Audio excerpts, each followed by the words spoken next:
Okay. Hi, everybody. Welcome to this sweet webinar on the Seahorses anthology and trans pregnancy.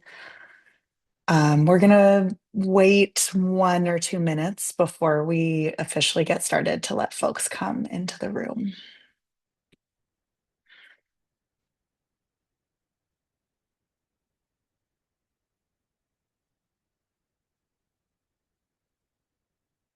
And yeah, as folks are entering, if you want to, hi Avery, I'm glad you're here. If you want to put in the chat where you are zooming in from and anything in particular you're looking forward to hearing about, or yeah, anything you're like really hoping to hear about today, that would be awesome. It'd be awesome to get to know folks that are here a little bit. And no pressure if you don't want to.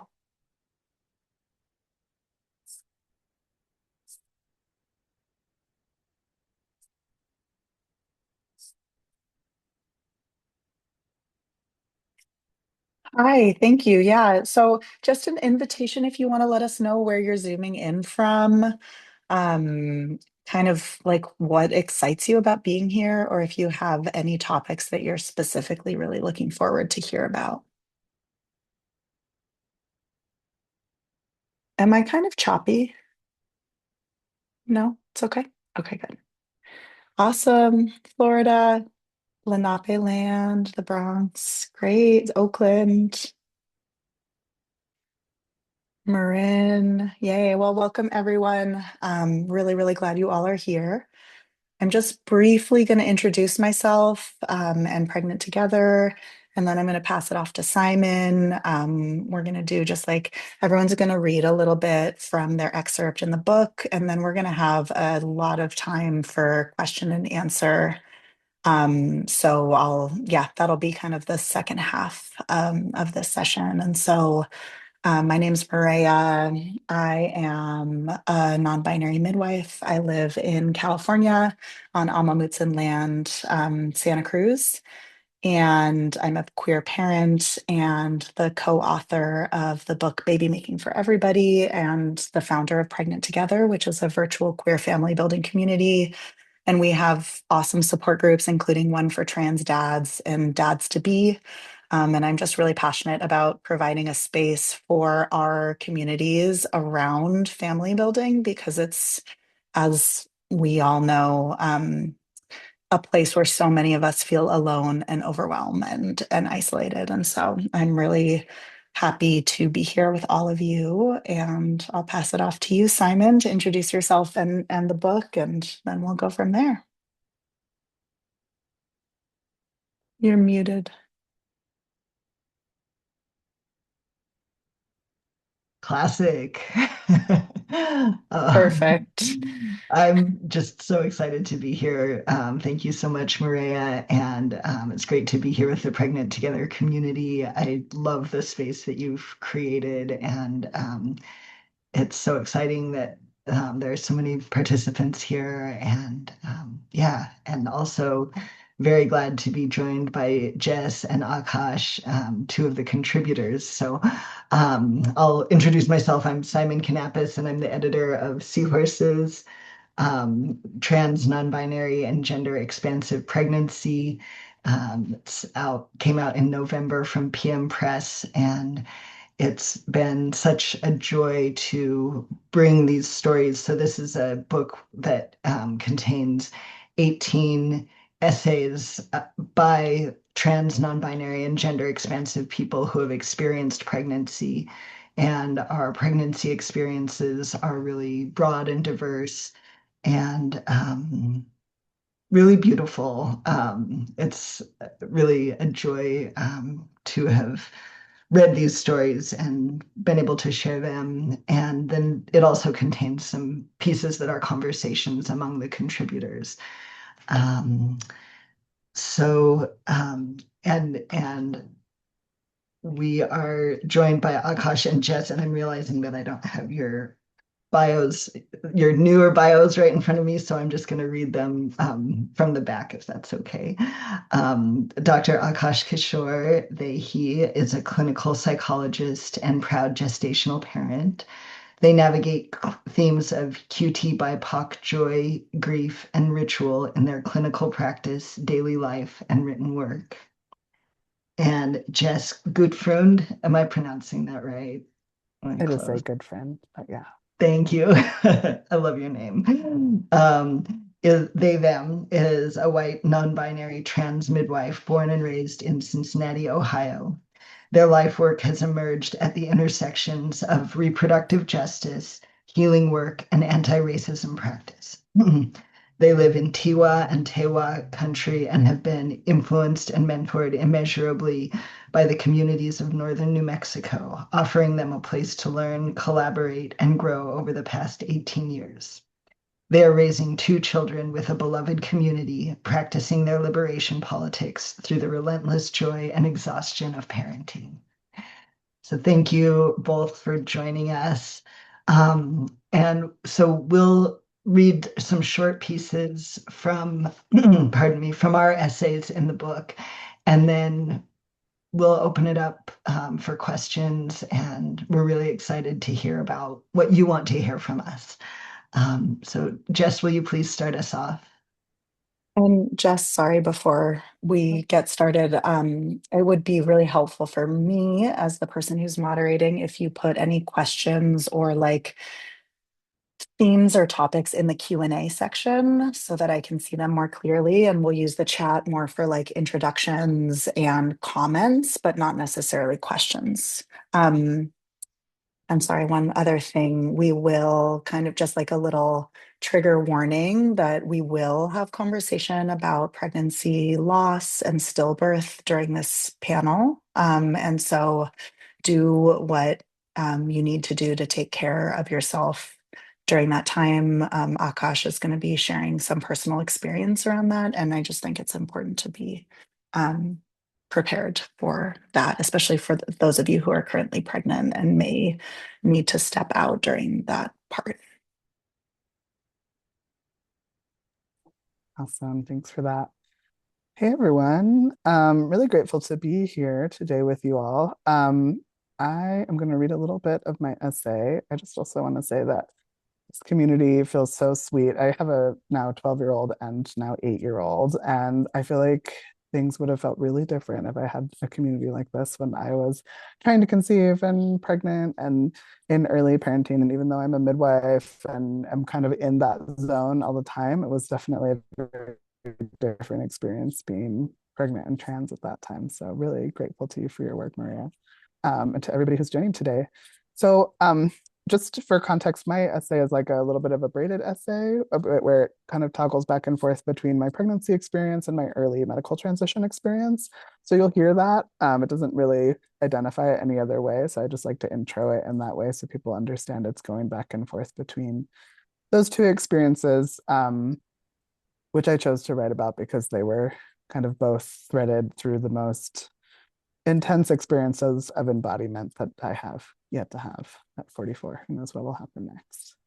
Okay, so I'll start reading. At 36 weeks pregnant, I attend a birth at a family home 20 minutes outside of town.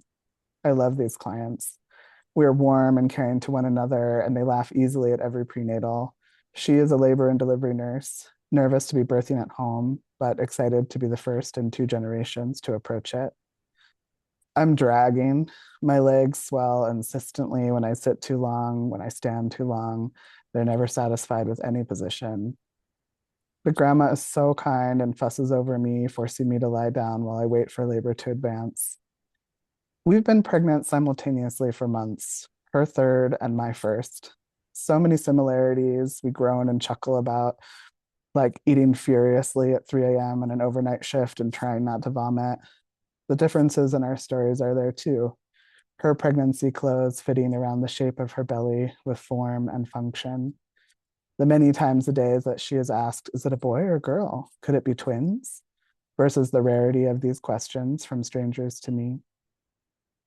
As someone well versed in the social conversations of pregnancy, I notice people do not ask me much, and I do not offer. It is winter and I'm covered up. The changes feel so catastrophic inside me, and I can't imagine that others do not notice, including those who I am offering care to in their pregnancies. But in fact, many people I see regularly fail to notice I'm pregnant. Somehow, at 36 weeks pregnant, I'm still coming out as pregnant on a regular basis. Feeling seeps in, spreading through the corners of my body. Waves of awareness begin to flood me.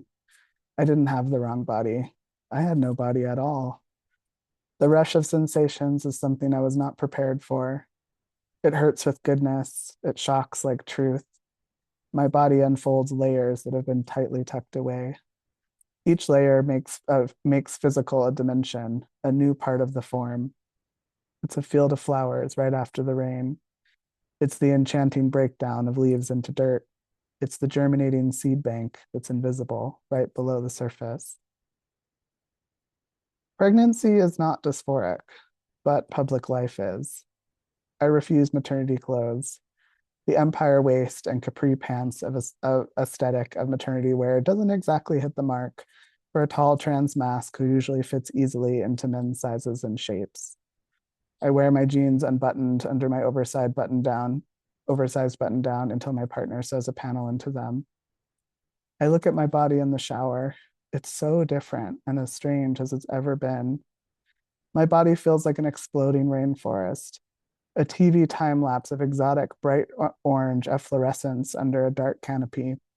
Rapid transformation is awe inspiring and in sync with whatever it is my spirit knows about purpose and place. While life outside wears the same gray fog of misinterpretation that I'm used to, not always injuring, but an endless map of missed locations that seem like they could be shared with others, visible to me, but not to them.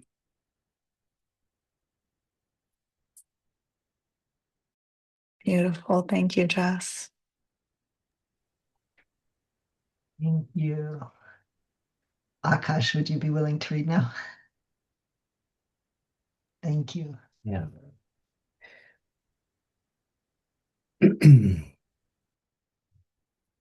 I don't have much of an introduction, so I'm just going to start reading. As my pregnancy progressed, the mounting microaggressions began to drain me, and Ami was not prepared to witness, let alone support me through the kind of pain. Her fierce love twisted into a gnawing anxiety that came out unpredictably sideways. Can we finish the garage? She asks as we lay in bed one night. I think I'll live out there in the first few years. I don't want to lose myself to caring for this baby. A heaviness lodges itself in my throat as I weave my right arm under her pillow to wrap her shoulders in an embrace. I breathe what little breath I can find into my womb, imagining it shielding the tiny growing being inside of me. If that's what you think you need, let's find a contractor. What if I end up leaving you? She asked a few minutes later, through soft sobs. I stroke her hair, wipe tears from her cheek. I want you to do what you need to do to be happy, I told her solidly, my own safety and security crumbling away beneath me. Half a year earlier, when I was just stopping the testosterone I'd taken for 12 years and quickly feeling bits of my affirmed self destabilize, she'd held both my hands in hers and told me with a wholehearted earnestness that she would support me through everything our journey to parenthood might entail. Now that I was actually pregnant, was she having second thoughts? I could feel the bottom falling out as I struggled to reconcile her acts of care with her words of abandonment. And I quietly prepared myself to raise our child on my own.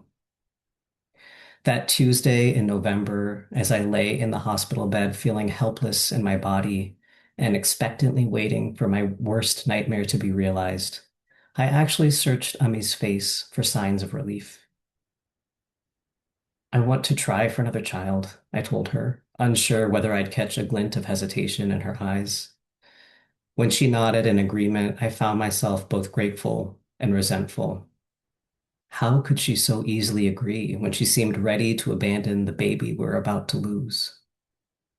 But after it was all said and done, after an intense and beautiful birth, after saying hello and goodbye to our sweet Sancho, after the bleeding and the D&C and waking to my own voice crying out desperately for my baby, Ame and I found we only had each other. On Wednesday morning, she helped me to the hospital bathroom so I could shower, standing by as I scrubbed at the blood-encrusted hairs of my thighs, the washcloth, the streams down my shins, and the pool around the drain, all the same ruddy hue. When the bag was packed and the calls were made, when the papers were signed and I had wept over every surface in that room, we finally left without our baby and stepped out into the loneliest winter of our lives.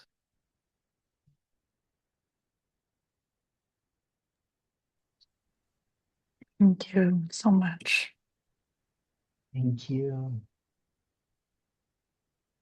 Um, I'll read a little piece from mine now.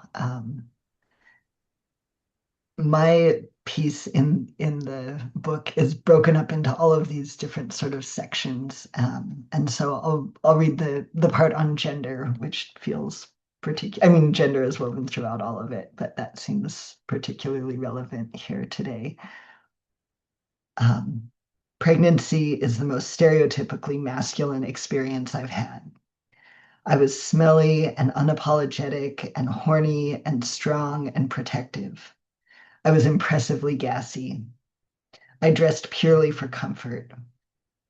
I shed any remaining sexual currency I had retained as a not really passing F to M. I wore my body differently, performed gender differently, felt full of fatherhood. I was transitioning from a guy to a dad, which is part of fulfilling the normative male narrative.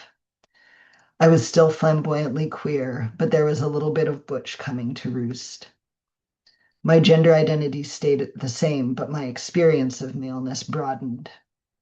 I was shocked at how much I felt like Homer Simpson. I did not expect that from pregnancy.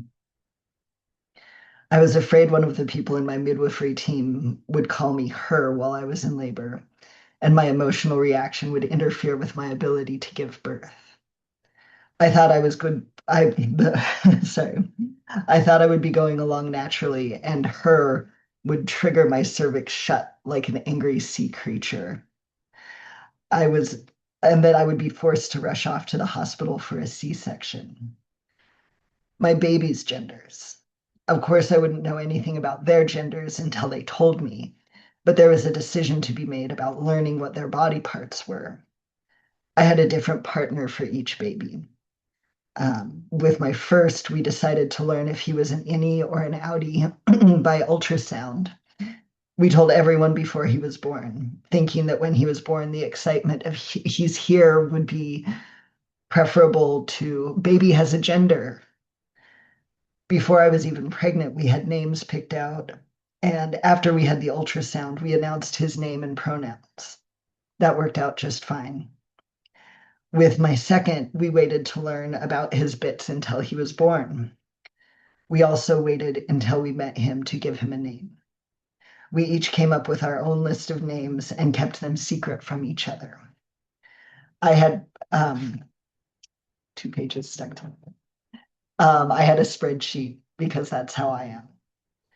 We loved the names each other had chosen for him.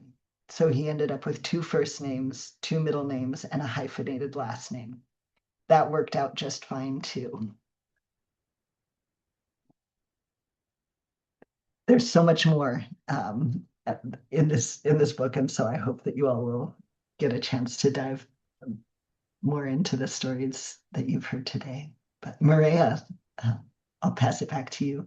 Okay, so sweet. Thank you all for sharing these little windows into your experiences. And I think I'd love to start this conversation, and you kind of touched on it in your share, Simon, but to ask each of you to share a moment of gender euphoria and gender dysphoria in either pregnancy, birth, or postpartum that you want to. I know each of you mentioned it in your own ways, but I do find that holding both of those can be supportive to folks like through that challenging roller coaster that is trans pregnancy. So, Jess, would you like to go first? Sure. Yeah, I mean, I'm not sure that I relate to like euphoria and dysphoria sort of like in those compartmentalized ways. What I wrote about a little bit was for me, pregnancy was just so intensely embodying. And for me, a lot of dysphoria is actually just like not feeling anything and feeling very like outside of myself. And I've conducted like a very busy, productive life to take me outside of my body at all and any juncture that I possibly can. And pregnancy was this time where I was like undeniably in a body, and there were things about it that were like really cool and um just absolutely magical, and also was awful too. I mean, I was like sick my whole pregnancy, and like I had all of the uncomfortable symptoms that, not all of them, but quite a lot of them that one can has. I went to like 43 weeks pregnant, so I was also just pregnant like forever, so but to me, like the sense of like being really in my body was a really fascinating feeling, and I would describe it as a good feeling. um and then the only other thing I'll say is that I was really afraid of nursing. This was prior to having top surgery. And I would say if I had a lot of body anxiety, it was really about body feeding. And that experience for me, although I didn't love body feeding like out in the world, like that wasn't particularly fun. But I would say that like the actual experience of body feeding, like when it became about feeding the baby, totally shifted my experience of it, of like kind of bridging this relationship between my chest and another person. And ultimately it was a experience that I really loved, and that like yeah, cultivated a lot of closeness, which again I wouldn't necessarily describe as euphoria, but I would describe as like this deeply like connected feeling of like being able to feed someone from my body was actually like totally different. I would have all these crazy anxiety dreams before I gave birth, that I was trying to like latch the baby onto my belly button or like latch the baby onto like other parts of my body. Um, but I did not try to do that, and it didn't come to that. Mhm. Mhm. Thanks for sharing. It's really helpful to hear. Akash. Um, I actually, I mean, I think being pregnant, so I experienced three pregnancies. And being pregnant, I think is like the probably if is the most gender aligned I've ever felt. Um, Being pregnant with this amount of beard, this body, this like undeniably red as as male, it was extremely powerful for me. It was like exactly how I see myself. Um, the points of the moments of, I don't know if it's, yeah, I mean, I think there was dysphoria. The moments of dysphoria came when in like that came up against like the the awareness that I was doing something unsanctioned by a public definition, by especially medical definition, which includes things like trying to find clothes that work for this body, which includes things like, I in my second two pregnancies, I had a progesterone suppository, which creates a lot of discharge, and then trying to figure out how to manage that without, you know, I think in my third pregnancy, I was sort of like, whatever happens here, I don't actually care. But in the second, it felt very like my provider telling me, oh, use some panty liners. I'm like, panty liners does not feel like the thing for me. Um, so I think that that interface with us with a bigger system that reminds me that I'm not expected to be pregnant, I think was the hardest. But it's also the beautiful part, getting to do something unexpected and self-defined. Mm, thank you. How about you, Simon? Yeah. There's um, so many directions I could go with this, but I think that for me, one of the real gender challenges was when at a certain point my chest was growing a lot and was became really tender. And so I had been binding for a long time before I got pregnant. And at a certain point, it wasn't comfortable to wear the binders that I had anymore. And so I switched to what I call a sports top. And um, it really changed the way that, like, above my belly shape looked. And that was pretty challenging for me. It was very comfortable in like a physical sense just to kind of like not have that intense pressure, especially as I got more tender. So it was like more and less comfortable in a pretty dramatic way. Also, with both of my kids, I was more pregnant toward the hotter part of the year. So not having like a hot, sweaty binder on was a real relief. And with both of them, I didn't start wearing a binder again until I was done chest feeding them.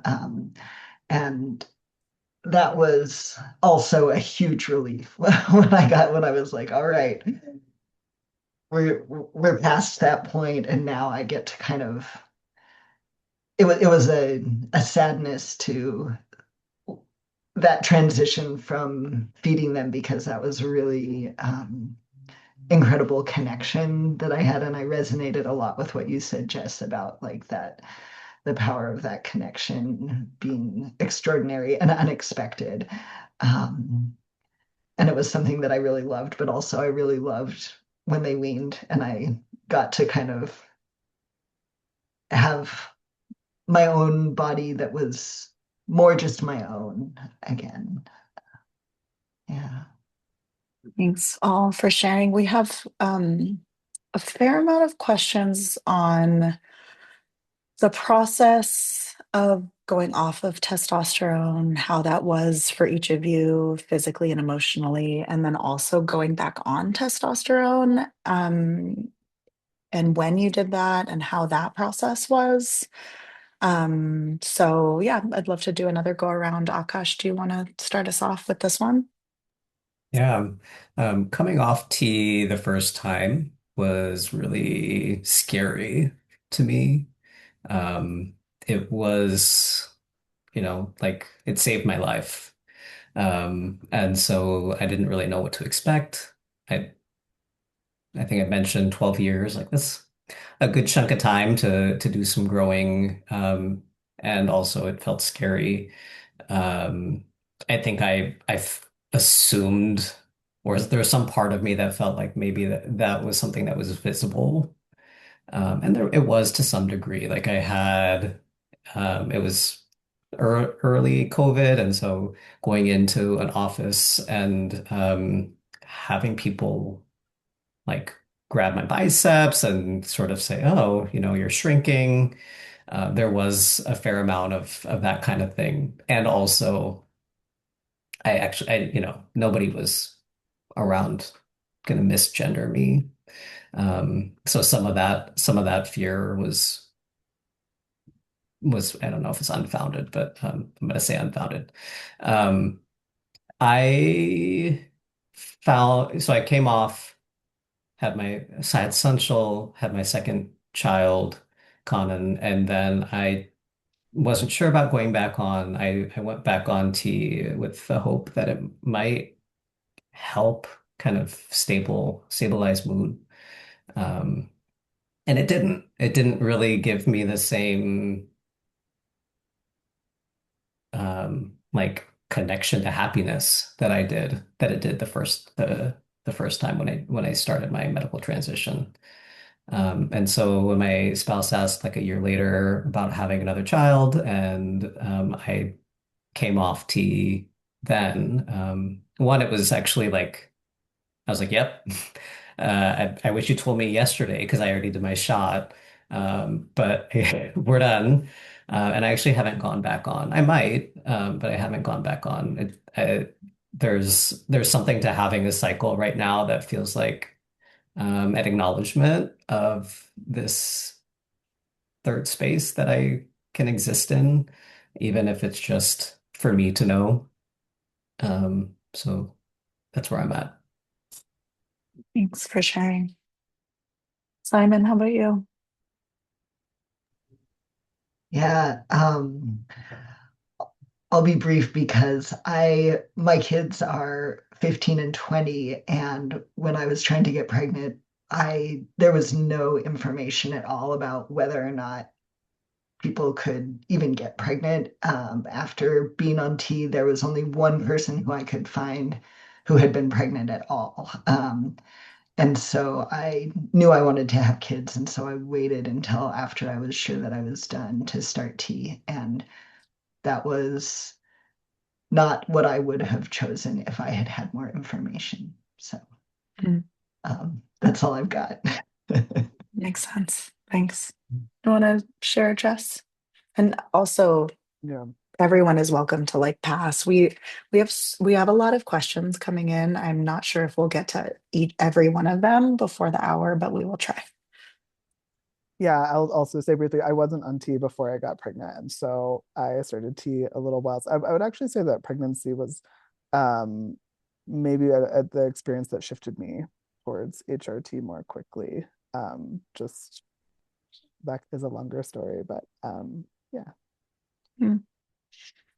We have questions about discovering your parent self outside of gendered norms and also relationships with other parents. And so, kind of like post birth, developing that parent identity, interfacing with other parents. And maybe instead of calling on you, I'll just invite, like, if anyone's ready and feels like they want to jump in and share, jump in. And not maybe each of you won't answer all of the questions, but feel free to unmute yourself.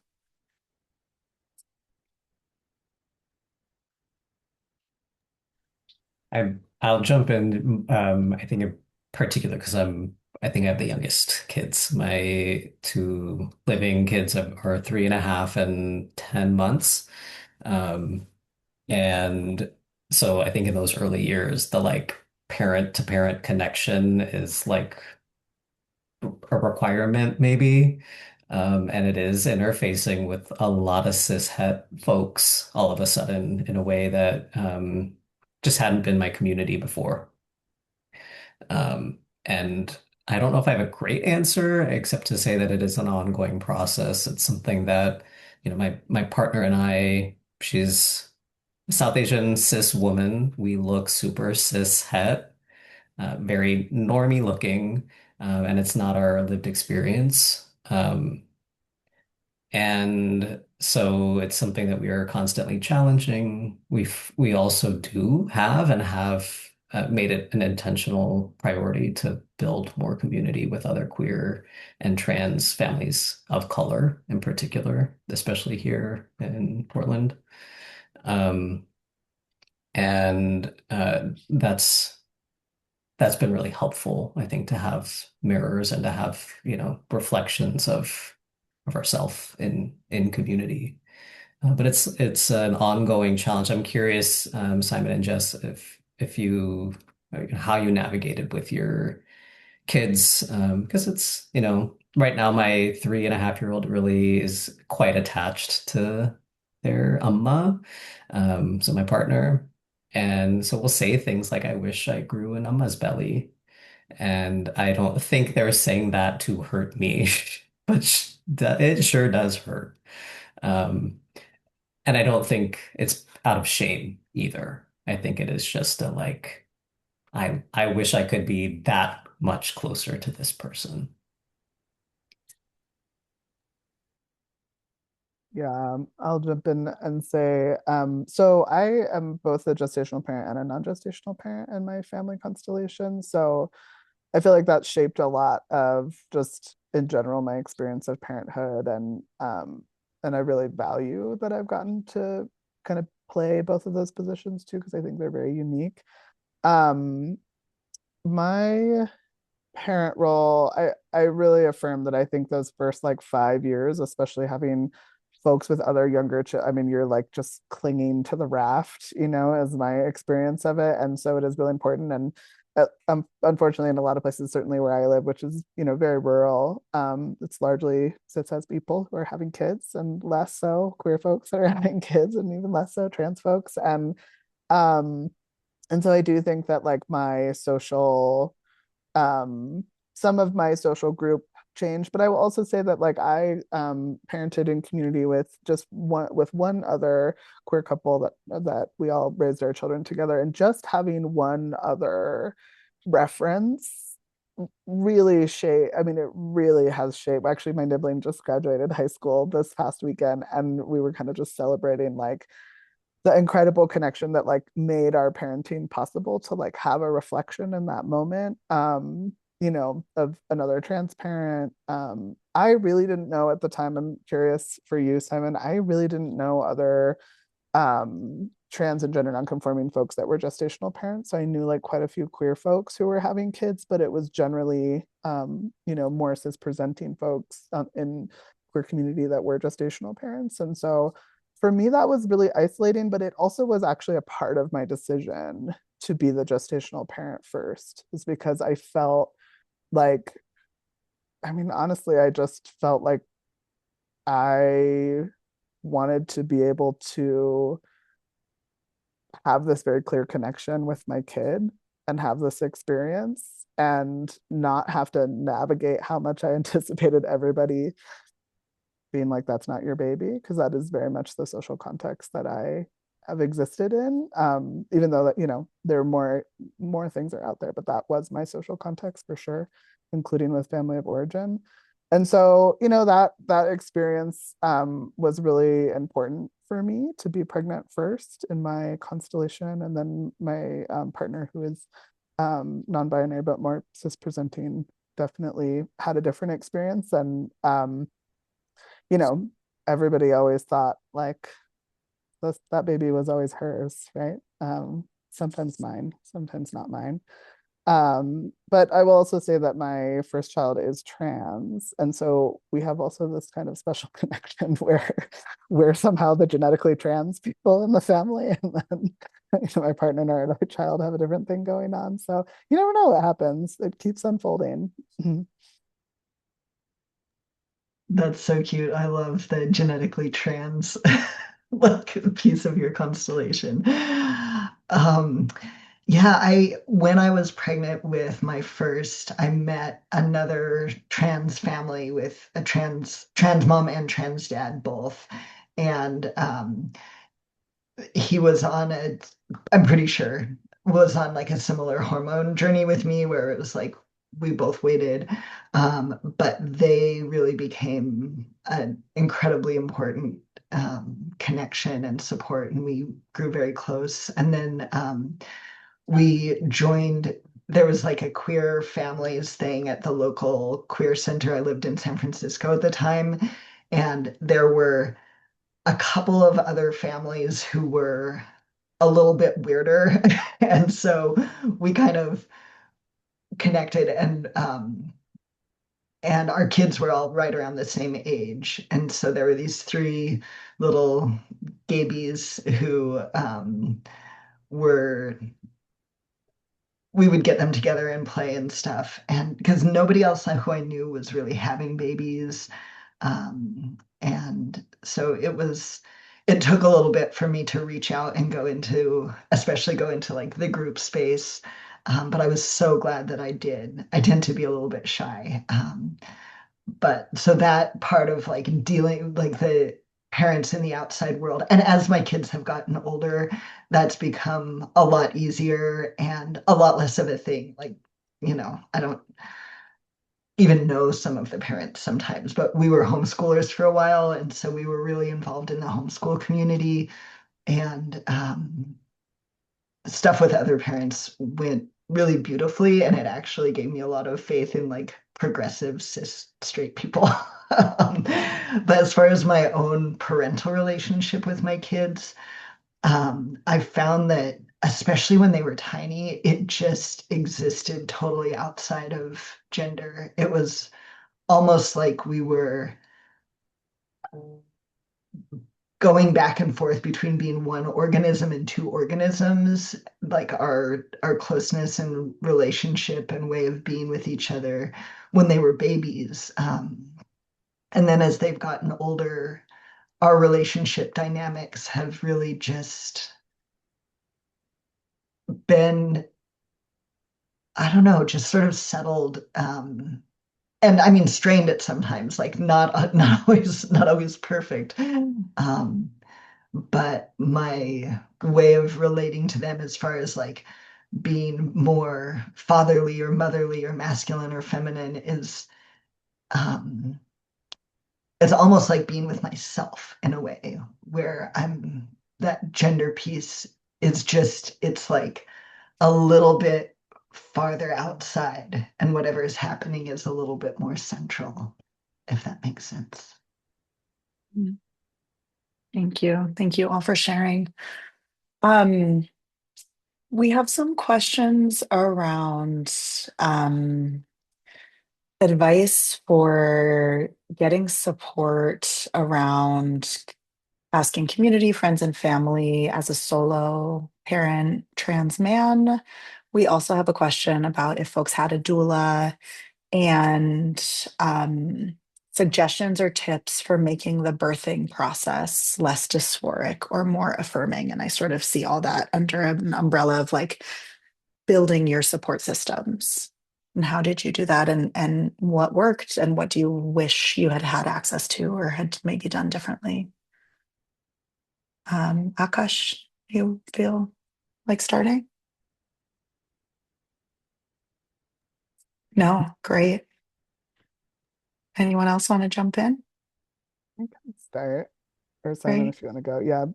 I I mean, I feel like I really had to learn through not having created enough of a support system for myself. I mean, I'm a midwife and I was a midwife for 5 years before I had kids. So I was used to talking to people endlessly about their support systems and what their support systems were going to look like. But I truly didn't know how to put that together for myself. And so I kind of go back to really even like if there's one person or one other family or one trusted, member of your family of origin, like like even if it's just a couple of folks who really feel like have your back and really that you can fall apart with, like that it feels safe enough that um it's going to be okay if you just feel overwhelmed and dysregulate, which is just like an absolutely normal, completely predictable part of parenting is that you will feel overwhelmed and dysregulated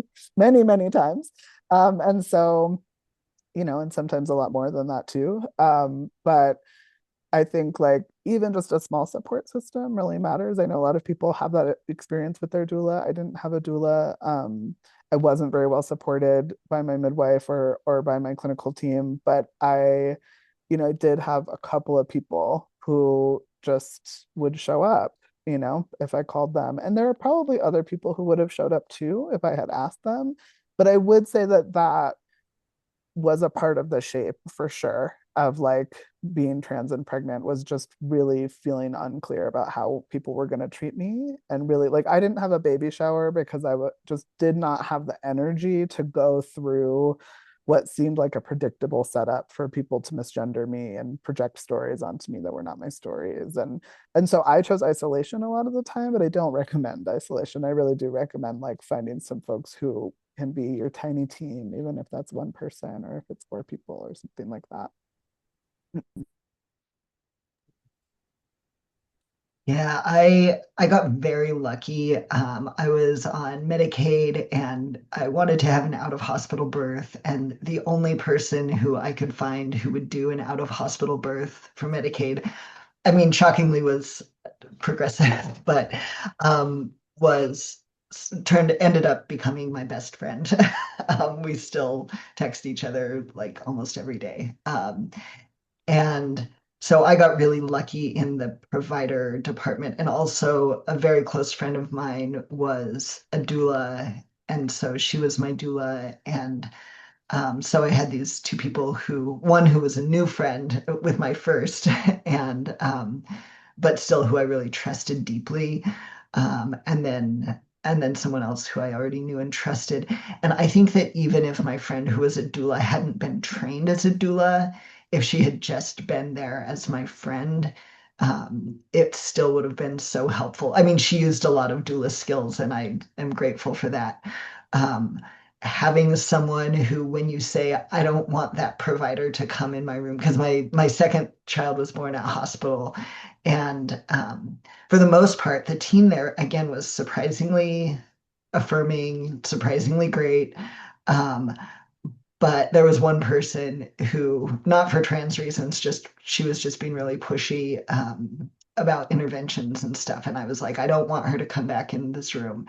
And so they put up a sign on the door, this person can't come in. And that's not the kind of person I usually am. I'm more of a people pleaser. Like, I won't tell the barber I don't like the haircut. Yeah. But for birth, like, throw that out the window. You probably will anyway, because I found I became very primal and was not interested in appeasing other people at all when I was in labor.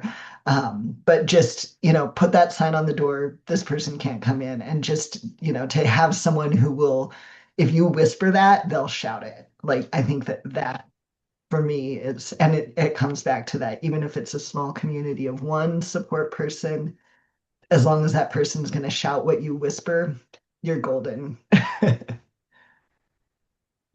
Awesome. Thank you. Akash, I have a different question for you, but do you have anything you want to add to that?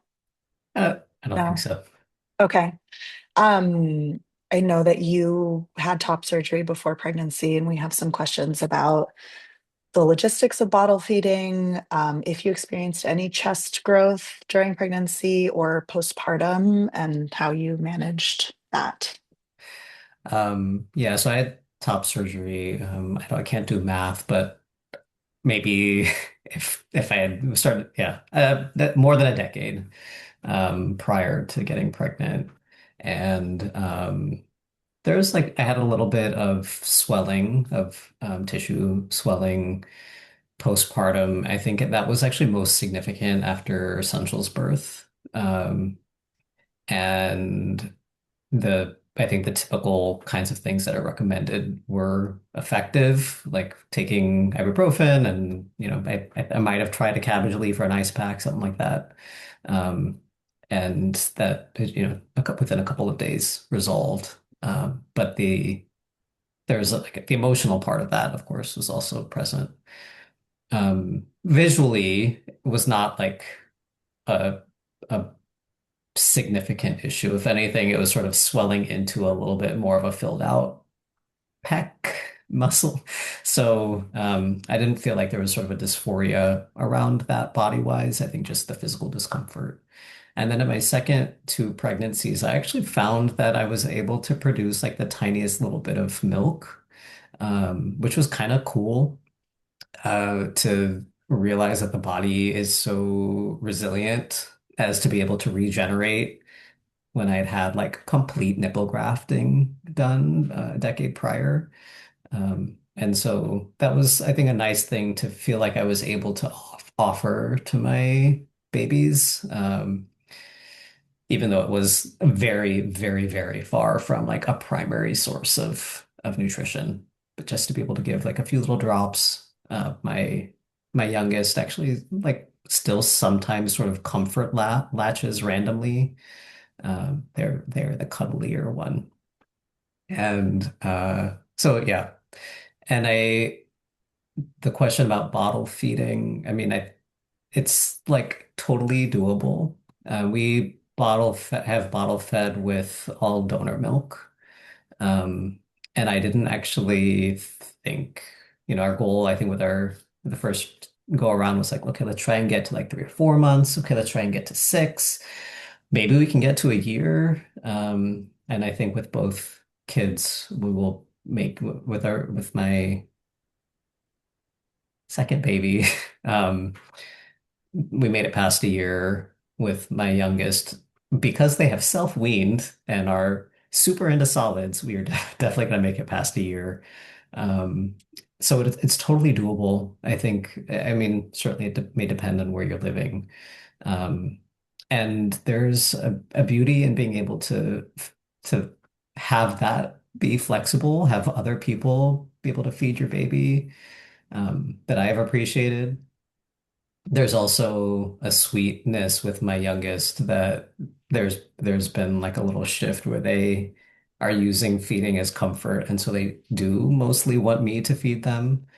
And so just to like speak to, and it's different, obviously it's different than feeding from my own body, and my body's not doing the work that y'all's body did to produce that food. But I just want to speak to that, the fact that that bond can still happen and can still be there, and you can still be um, that desired person, security for your baby, regardless of how you're feeding them. Thank you for sharing. Um, I feel like we could hang out for 3 more hours and keep these conversations going. I'm gonna give each person one more opportunity to share. I'll invite each of you to like read through the questions too. And if there's anything that you feel excited to answer, go ahead. Jess, I see you're typing Tahel's answer about what your kids call you. I also just want to share that the Pregnant Together community, we have these conversations all the time. There's like threads and then a monthly trans dads and trans to be group. And we have gestational trans parents, non-gestational trans parents. We talk about inducing lactation for non-gestational parents and how to get pregnant and so many things.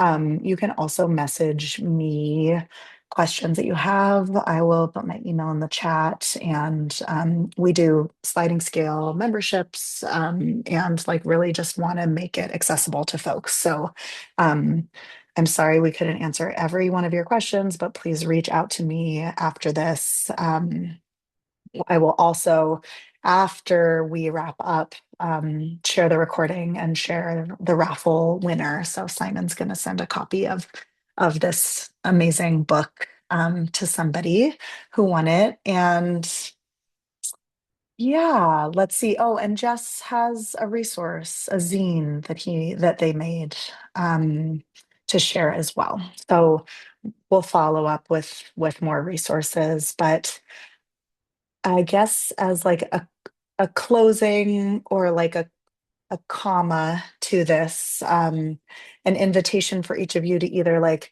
share something that you didn't speak to, that you'd like to talk about, or if you feel inspired by a question in this Q&A to address one of them. A question that I love the what your kids call you question too. And then another thing, a prompt, if you want to answer, and something that I like to ask folks in our support groups is like, what do you love about being a trans parent? What do you feel like it offers you and your children that you feel proud of?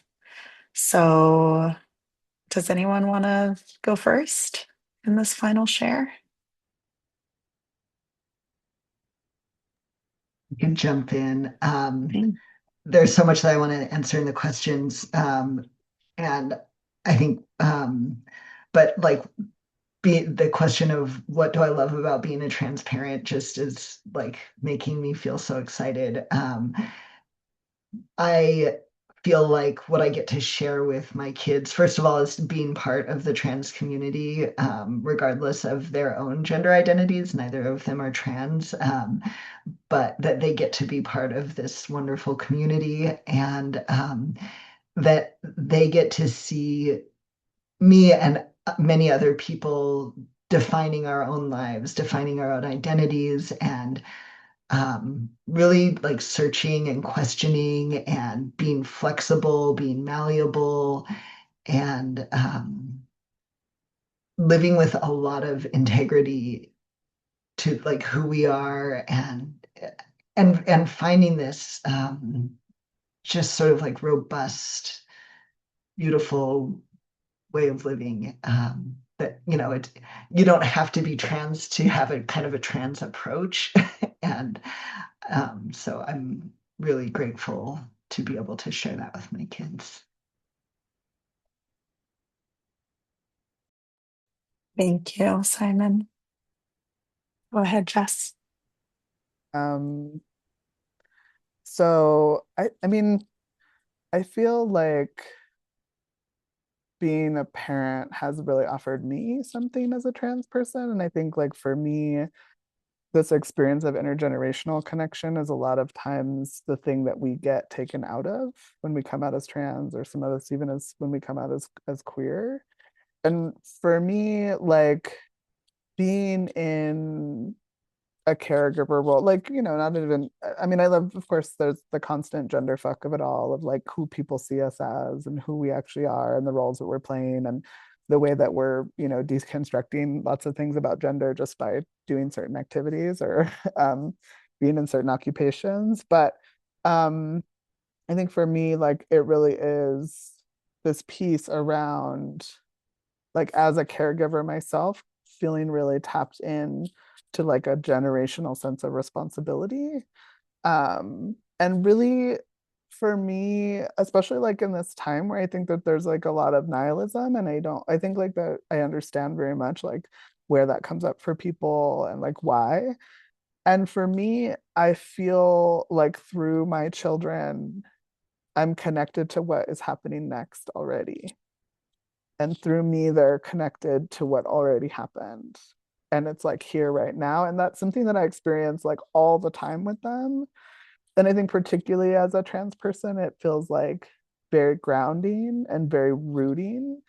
And then it makes that available for them and for their peers. I mean, my children are always bringing home all these like straggly queer and probably trans children from the neighborhood to expose them to us, and that's happening too. But anyway, pass to you, Akash. Thank you.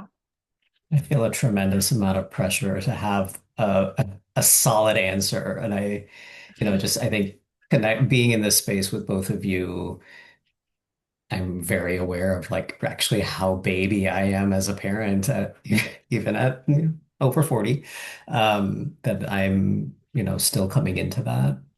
I, this may or may not touch exactly on the question, but for some people, like pregnancy is a means to an end of the parenting and the having the kids. And for me, the pregnancy was a very important part. Like I really wanted to experience pregnancy. I really wanted to experience giving birth. And with my youngest, to actually like to get to catch my own baby, was so powerful.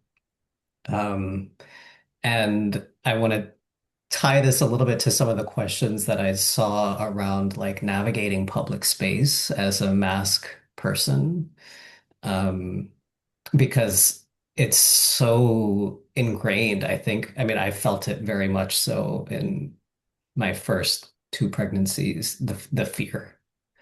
Um, and I made it a point in my third to really shift towards joy and embodiment. Like if I'm going to do this, I am going to do this with joy, and pride. And to all of you who are listening, like you have a right to take up space in public, and be your beautiful, powerful, hopefully pregnant selves. So I just want to, I guess I just want to leave it with that, and to really say like, yes, just take up the space, take up all the space. And an awesome note to end on. And we are exactly at the top of the hour. Thank you all so much for being here. I will probably realistically get this recording out to everyone by the end of the day tomorrow. And so you will get it in your email as well as the winner of the raffle. And Akash, Jess, and Simon, thank you again for being here. Thank you everyone for attending. And I look forward to the next time we get to be in a queer, transparent, affirming space together. Bye, everyone.